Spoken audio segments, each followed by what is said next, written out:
Sidney will seizure on and off almost every night or every other. They're just part of her. Could be one, it could be 20 in a night, usually in her sleep. That is always been the norm. Last year and a bit, Sidney, these clusters have started happening. They'll happen at any time. They can happen when she's walking, when she's sleeping, or when we're driving the car. What these are, they'll start, they're very quick, but they do not stop. So as soon as that happens, Sidney needs to be medicated. So I have to administer that medication. We have a certain time period that I know what to give. It's Ativan. If it doesn't stop in a certain number of time, or if she's turning blue too often, we know to call 911. I had to pull Sidney out of school mid-November. I work full-time.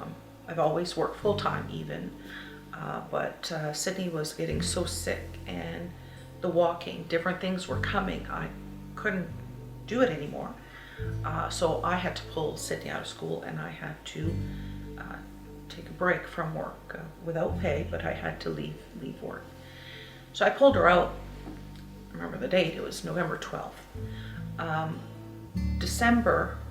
Mid-December, I had to go to school to, I think I was dropping off Christmas cards or something. And I didn't know, but the class had gone on a trip.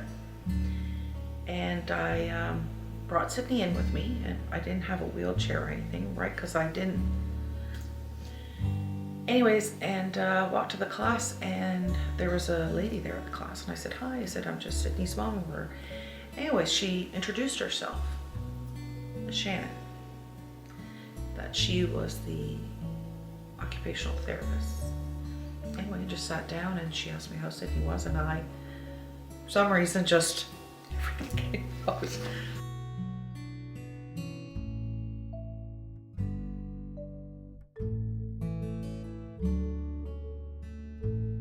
Caroline helped us get connected with the occupational therapist, physiotherapist, and also the personal support worker. She got us the wheelchair. She got the ball rolling for both the therapies to be coordinated at school, and also having them in the home. Now, for the personal support worker, there is quite a waiting list for everybody, and I'm thinking it was, I think, end of January, she called me, and she had the best news. And anyways, we were given 7 hours of personal support worker. And a lot of people throughout the years have told me I should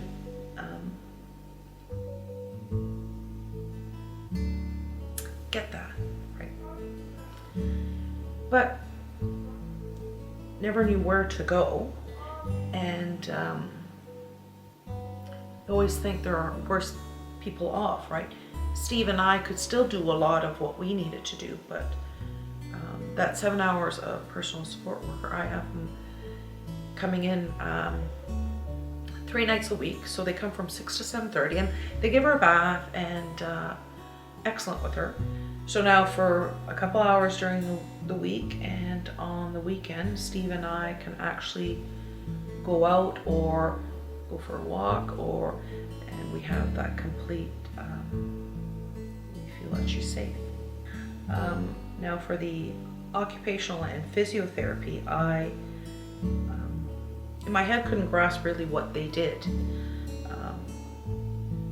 but they came to the house and they showed me how to get her in her wheelchair. Well, I should even go before that. They had me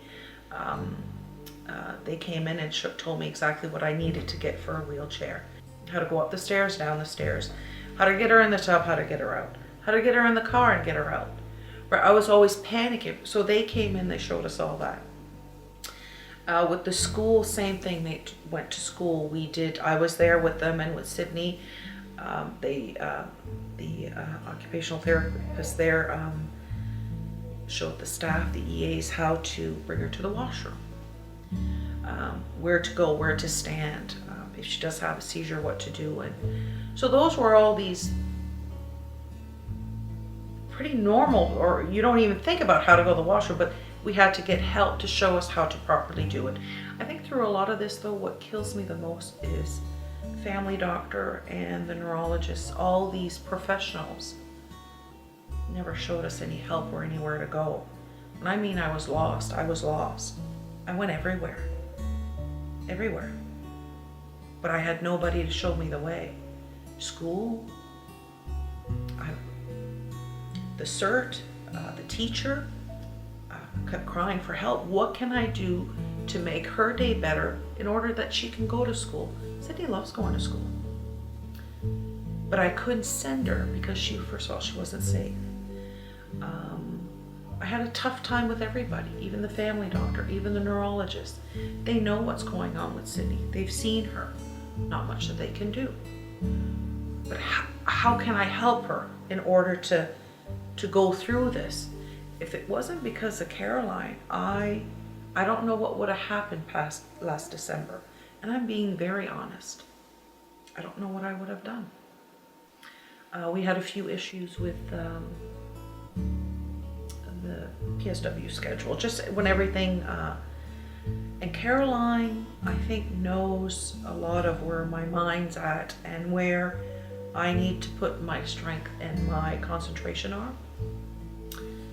So she's taking a big load off my shoulders where, I don't know if that's her job, but even being a presence with me through school meetings. I've had many school meetings to talk to the principal, the vice principal, teacher, the CERT. All these people were involved in me trying to get the necessary care for Sidney at school. And Caroline, she wasn't an advocate. She was my, I don't know if I call her a sidekick, but she's the one that helped me persevere this all through, because there was a lot of times that I can't put into words how thankful I am for Caroline, for CCAC. And I knew a little bit about them, but I didn't know that they could help Sidney this much that they did. Yeah. With all the meetings that we had through school, that I finally got this in place. It started in February. Like I said, she went to school for 2.5 hours. The constant battle, honest to God, I don't think I could have got through it without Caroline. So much disappointment. So many doors slamming in my face. So many, give us time, we'll call you back. I waited a week, waited another week. I called Caroline, what do I do? So she was always there to listen. A lot of things, like I said, were out of her control. She's not the board, but at least she, it's like she held my hand through it all. I wish I would have found her sooner. I wish the school would have connected me to her. It was just by chance that and I wish I would have known I could have found you before. Even last April, when Sidney was going through that toxicity of all the drugs, same thing, vomiting, nauseated, didn't walk, and we were alone, even if I went to many doctors. Doctors and neurologists will, they're very sterile that way. Explain the why and what you need to do, but family doctors and neurologists don't help you to cope. They always say with Sidney, there's no crystal ball. They don't know what's to come. That doesn't help you to cope.